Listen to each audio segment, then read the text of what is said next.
your ballot will look like in November continues. The Florida Supreme Court approved 2 amendments to be in the hands of voters: recreational marijuana use and abortion rights. They're topics that many lawmakers have put their campaign efforts behind. We have team coverage tonight across the state. Our Destiny Wiggins is taking a closer look at the ballot measure language that you'll soon see.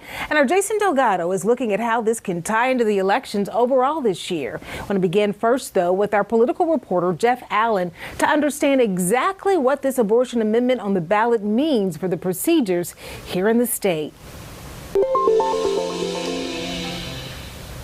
We're here at UCF, and most students here are in that 18 to 29 voter block that turned out in a record territory back in the last presidential election back in 2020. About 50% of that age group voted in that election, 11% more than just 4 years before that back in 2016. But going into this presidential election cycle, a new Harvard poll shows that fewer of those voters in that group are planning on voting. But people I spoke with here at UCF today who are working to get out the vote, they believe those ballot amendments that the state high court just approved just yesterday, that could change that trend.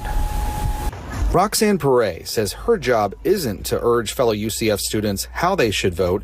She simply wants them to get involved in the political process. We want to make sure that people are aware of what's on the ballot, but along with knowing the importance of voting. It's a process she holds near and dear to her heart.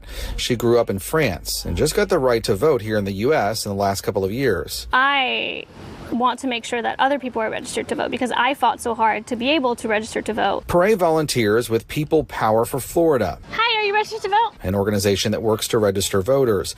She says there's been some apathy among young voters she's talked with when it comes to the upcoming presidential election. There's some uncertainty about the choices of candidates. That's why a lot of the times when we're registering people to vote on campus, we make sure to highlight the fact that both recreational marijuana and abortion are now going to be on the ballot because it can be a difficult decision. She says state-specific issues like women's access to abortion and the possibility of legalizing smoking pot in Florida are catching the attention of students, and she believes will prompt more young people to get registered to vote and eventually cast a ballot. It's made people turn around if they were a bit more apprehensive about registering to vote. So it's made them turn around and actually fill out the paperwork and make sure that they are registered to vote.